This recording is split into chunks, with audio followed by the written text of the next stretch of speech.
여러분, 강의를 다시 이어가도록 하겠습니다. 지금 앞에서 우리가 다뤘던 내용들을 보면 교재에 들어가는 말과 머릿말을 통해서 철학이 왜 필요한가, 이런 문제를 이제 철학의 향기 들어가는 말에 나오는 칸트의 철학 개념 두 가지를 소개하면서 학술 개념이라기보다는 이제 두 번째 의미, 즉 칸트가 말했던 그 세계 개념으로서의 철학이 모든 사람들의 이제 인생관이나 가치관이나 세계관에 대한 성찰과 연결되기 때문에 그런 것들은 모든 사람의 오늘날 특히 이런 산업사회 속에서도 꼭 필요한 그러한 내용들이다. 즉 자기 삶에 대한 성찰이자 주변 세상에 대한 이해와 통찰을 반영하는 것이 이제 세계 개념으로서의 철학이기 때문에 모든 사람들에게 필요한 것이다. 그래서 우리가 어려운 학술 용어를 알 필요가 없다 하더라도 모든 사람이 스스로의 언어를 통해서 스스로의 또 사고와 스스로의 성찰을 통해서 도달한 어떤 엑기스와도 같은 것이 자기 자신의 어떤 인생관이자 철학이 되는 것이죠. 그래서 그러한 의미에서의 철학함이라는 것은 모든 사람에게 꼭 필요한 것이다라는 이제 얘기를 했어요. 그리고 또 오늘날 이런 산업이 발달하고 기술이 발달한 첨단 이런 4차 산업혁명이 이루어지고 있는 이런 시대에 특히나 인간 마음의 문제, 특히 정신의 문제, 마음의 병이 상당히 큰 문제로 드러나고 있죠. 그래서 물질 문명은 급속히 이제 발달하고 있지만 거기에 발맞추어서 나가지 못하고 있는 인간 마음의 문제, 정신의 문제가 이제 괴리를 낳고 특히 이제 도덕적인 또 문제들이 큰 문제로 등장하고 있죠. 그래서 이러한 인간 정신의 마음의 문제, 정신의 병과 같은 문제들이 오늘 불안, 우울, 또 여러 가지 장애들, 인격장애, 성격장애들을 우리가 그런 갖는 사람들을 많이 보게 되는데 또 본인들 다 한 사람마다 저를 포함해서 여러분 모두도 적어도 하나 정도의 마음의 병을 가지고 있다고 생각해요. 어떤 우울이라든지 불안이라든지 강박이라든지 또 어떤 두려움에 대한 어떤 것에 대해서 두려워하는 시험에 대한 두려움도 있겠고 또 취업에 관한 두려움도 있겠고 그죠? 여러 가지 이런 또 공황장애라든지 이런 강박장애라든지 공포심 이런 것들은 누구나 어느 정도는 가지고 있다고 보기 때문에 이런 마음의 문제가 이제 오늘날 산업사회 속에서 특히 더 대두되게 되는데 이것과 관련해서 이제 이것이 배경이 돼서 오늘날 철학 상담이나 철학 치유가 이제 중요한 것을 떠오른다고 얘기했죠. 그래서 이제 이 시간에는 앞에서 했던 그 교재의 내용들을 조금 더 심화해서 좀 더 정리를 해 나가는 추가 보충적인 내용들을 가지고 여러분에게 소개하려고 합니다. 그래서 모든 사람이 제기하는 이런 물음, 자기 자신의 삶에 대해서 던지는 물음, 주변 세계에 대해서 던지는 물음이 곧 세계관이나 가치관이나 또 인생관을 낳는데 이것이 이제 칸트가 말한 세계 개념으로서의 철학이라고 할 수 있겠죠. 그래서 자 이런 것들과 연결해서 철학이라는 건 어떤 성격을 갖고 있는지를 한번 좀 더 구체적으로 좀 살펴보려고 합니다. 우리가 이제 자, 그래서 크게 다루어질 내용은 이 네 가지 챕터인데 하나는 철학함의 우리가 어떤 태도를 가지고 철학을 해야 될 것인가. 그 다음에 철학을 하게 되는 출발점, 계기는 무엇일까. 그 다음에 철학은 무엇에 대한 성찰을 하는 것인가. 자, 대상이 무엇인가. 자, 이런 것들을 좀 생각해보고. 그리고 또 우리가 어린이와 같은 마음, 어린이와 같은 태도가 철학에 필요하다는 얘기를 이제 좀 더 부연해서 철학함의 태도와 관련해서는 얘기하려고 하고요. 세 번째는 이제 철학적인 질문의 그럼 성격은 어떤 것이 되겠는가. 우리가 이러한 열린 마음을 가지고서 물음을 제기하고 또 어떤 삶의 문제에 대해서 또 주변 세계에 대해서 성찰을 해 나갈 때 이런 철학적인 질문이나 철학적인 사고가 어떤 성격을 갖고 있는지 일반적으로 과학이나 또는 종교적인 이런 질문이나 또 사색과는 어떤 차이를 갖는지 한번 다뤄보고 그 다음에 마지막으로 철학에는 어떤 큰 분야 한 세 가지 정도로 나눠본다면 철학은 크게 어떤 분야를 가지고 있는지 한번 살펴보려고 합니다. 우선 철학의 태도 그리고 계기, 대상 이제 이것들을 다루려고 하는데 우선 철학함의 태도라는 것은 우리가 사실 그런 얘기를 지난번에 잠깐 첫 시간에 했을지 모르겠는데 철학은 우리가 중간자적인 성격을 갖는다고 그랬죠. 어원적 의미에서 봤을 때.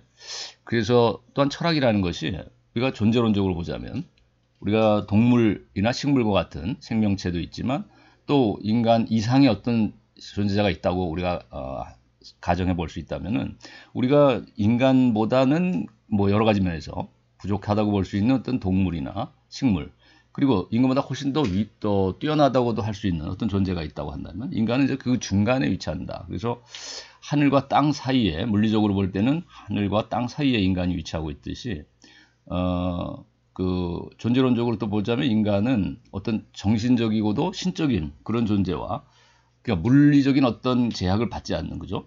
시간 공간적인 또 제약을 받지 않는 어떤 정신적인 존재와, 그리고 아주 물리적이고 육체적인 이런 그 삶 속에 매몰되어 있는 본능에 침잠돼서 살아가는 이런 동물적인 존재 사이에 인간이 존재한다고 볼 수 있다는 거죠. 그래서 철학은 오직 이 중간자인 인간만이 할 수 있는 것이다. 그래서 동물은 철학할 수 있는 능력이 없고, 왜냐하면 성찰할 수 있는 능력이 없기 때문에. 감각이나 지각은 뛰어나지만 인간보다도, 그러나 인간처럼 반성하고 성찰할 수 있는 능력은 없죠. 그렇기 때문에 문화를 만들어내지 못하는 것이죠. 동물은 언어를 사용할 수가 없으며.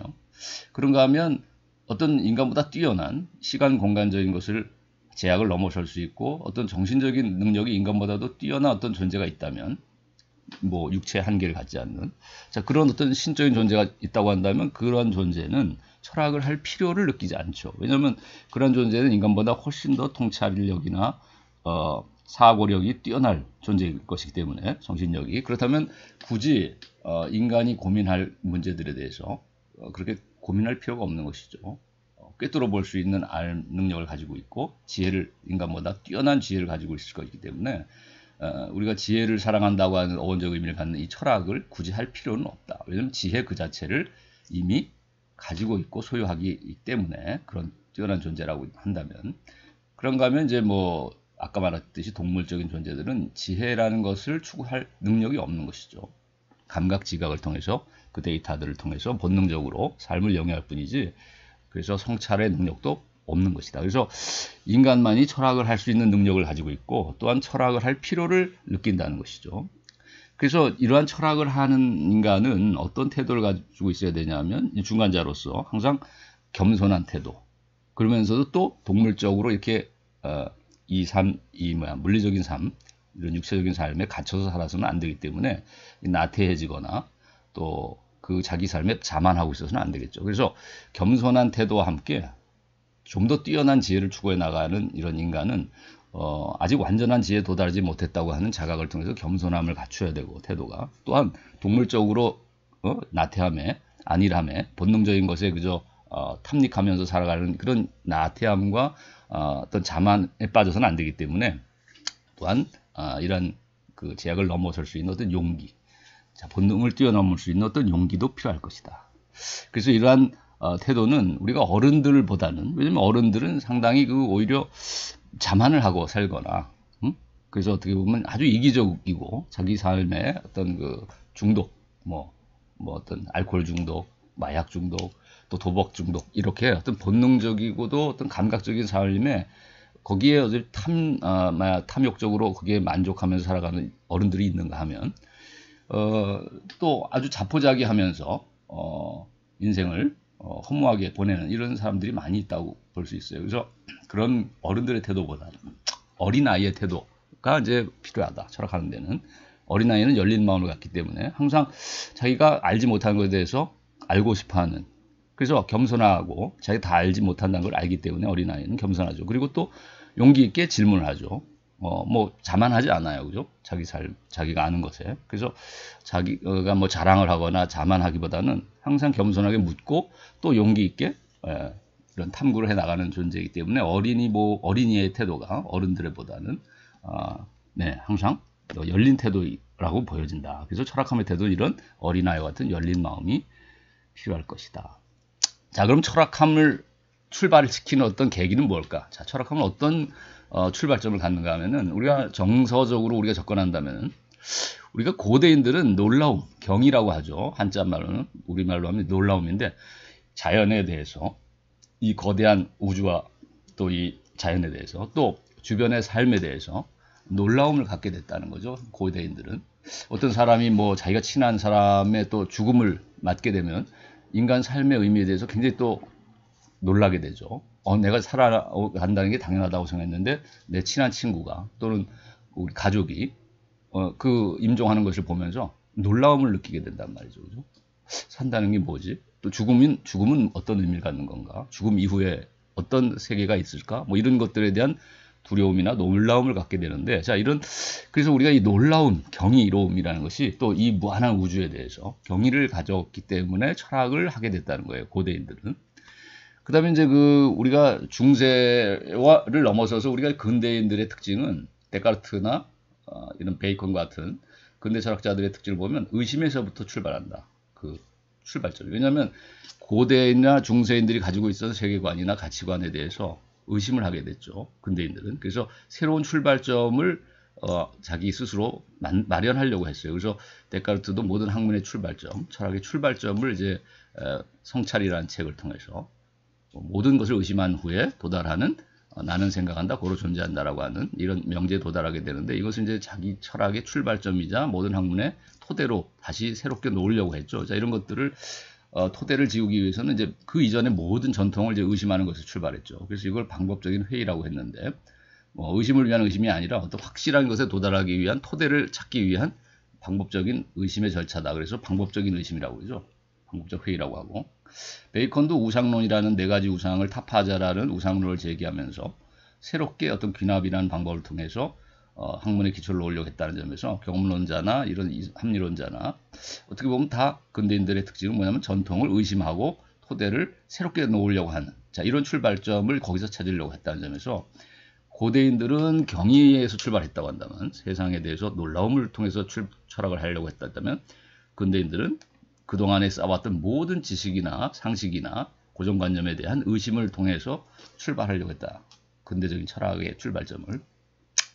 그런 거면 이제 현대인들은 뭐냐면 이제 불안이라고 할 수 있다. 정조가 출발점의 계기가. 왜냐하면 고대인들이 쌓았던 것들에 대해서 이제 허물고 새롭게 출발점을 놨던 것이 근대 과학이고 근대 기술 문명인데, 과학 문명인데, 이게 2차 세계대전을 겪게 됐죠. 현대인들의 이제 그러니까 현대라는 것을 나누는 기점이, 근대로부터 현대가 갈라지는 것이 기점이 1900년 이 언저리라는 것은 1차, 2차 세계대전을 겪는 시기죠. 근데 이 세계대전이라는 것은 근대가 새롭게 놓았던 기초, 데카르트의 어떤 수학적 방법, 연역론, 그 다음에 뭐 경험론자인 베컨이 놓았던 귀납적 방법, 자, 이런 것들이 관찰과 측정이라는 이런 과학기술 문명을 만들어냈는데, 근대를 특징 짓는. 근데 이 근대의 최정점에 도달한 것이 뭐냐면 전쟁 무기의 양산이죠. 뭐 비행기, 미사일, 오늘날도 사용하고 있는 뭐 이런 통신, 뭐 정보 통신, 그다음에 뭐 그죠, TV 뭐 이런 등등, 우리가 텔레그램 전화 뭐 등등, 텔레폰, 자, 이런 모든 것들의 발달이랑 또 운송 수단, 자동차, 탱크, 뭐 잠수함, 그죠?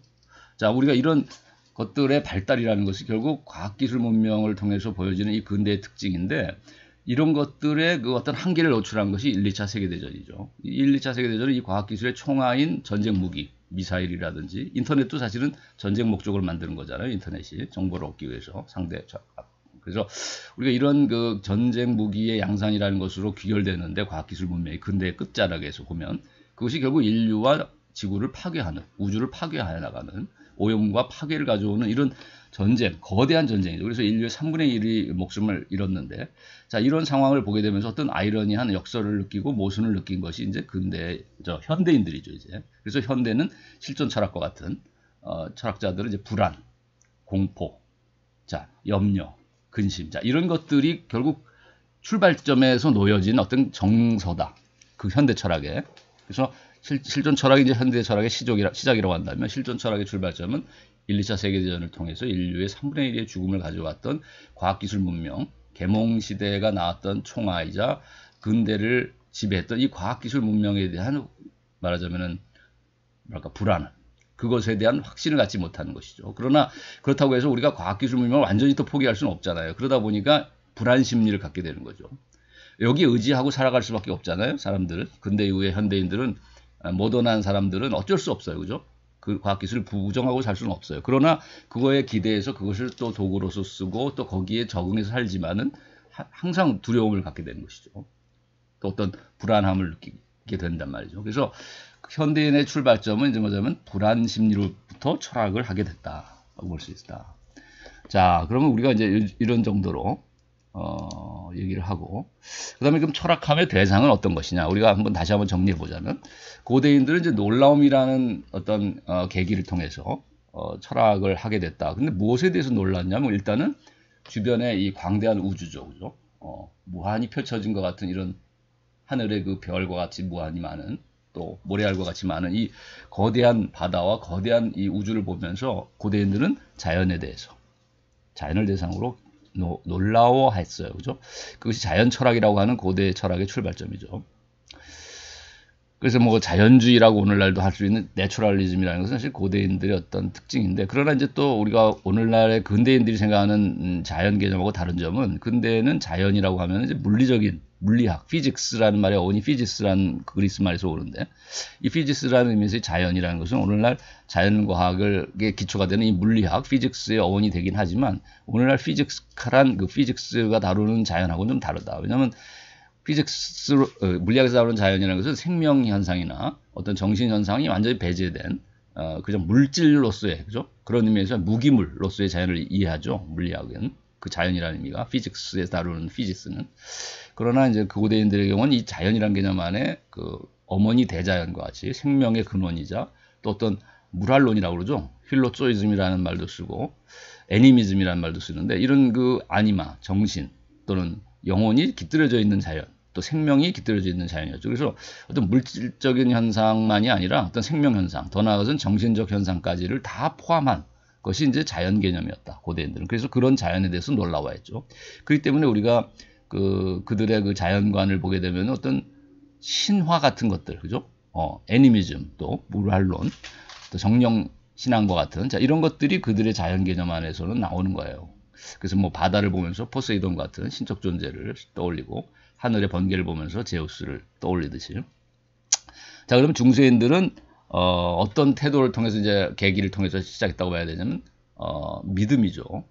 신앙을 통해서 이제 철학을 했으니까 결국 이제 대상은 그러면 테오스, 즉 신에 대한, 그래서 테올로지라고 하는 신학이라는 말이 이제 중세에 생겨났다고 볼 수 있겠는데, 자, 그 다음에 그래서 근대에 오면은 아까 말했지만 모든 그 고대나 중세의 어떤 권위에 대해서 의심을 하면서 인간, 개인이 스스로를 성찰하면서 토대를 지으려고 했죠. 새로운 토대를 찾으려고 했죠.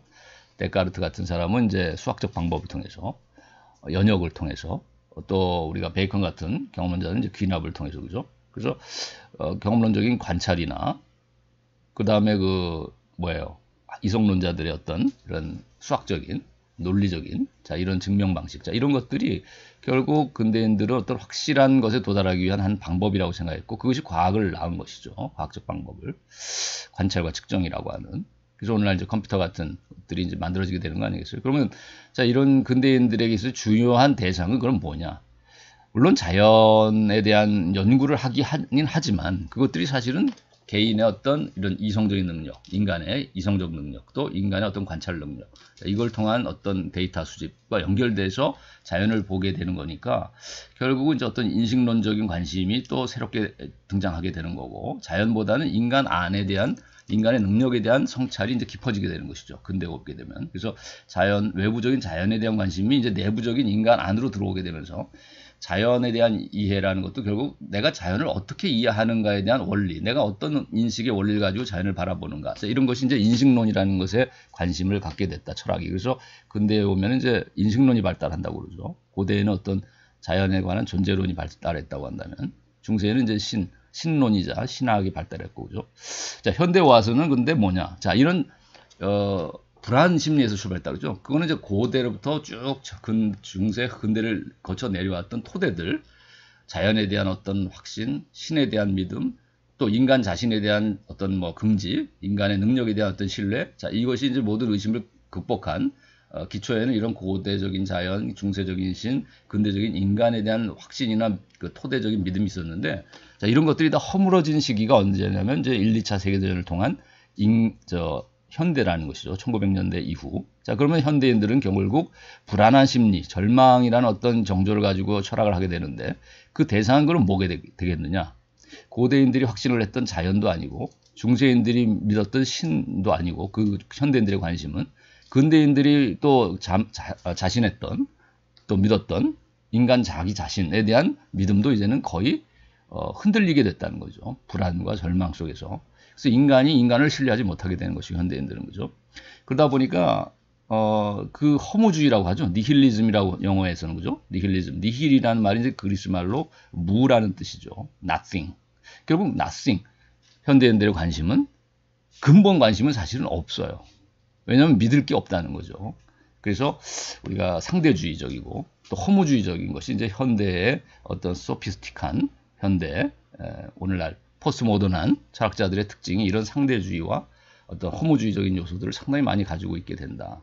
근대인들은 에고센트릭하고 그죠? 에고이즘이나 그리고 또 과학기술의 이런 인간이 인간의 능력이죠. 사실 과학기술이라는 것이 인간의 관찰 능력이자 측정 능력을 통해서 만들어지는 거기 때문에 이 세계를 바라보는 태도가 결국 이제 세계를 인간의 관측에 의해서 설명할 수 있다고 자신했기 때문에 근대인들은 세계는 메카니컬한 것으로 이해했단 말이죠. 기계적이고 피지컬한 자연을. 그러니까 아까 말한 고대인들이 생각했던 살아있는 영혼이 깃든 자연이 아니라 메카니컬한 자연으로 이해한 것이 이제 근대의 기계적 세계관을 낳은 것이죠. 세계관으로 보자면. 고대의 어떤 물활론적 세계관이 아니라 중세의 어떤 신비주의적 세계관이 아니라 근대에는 기계적 세계관이 특징적인 세계관이죠.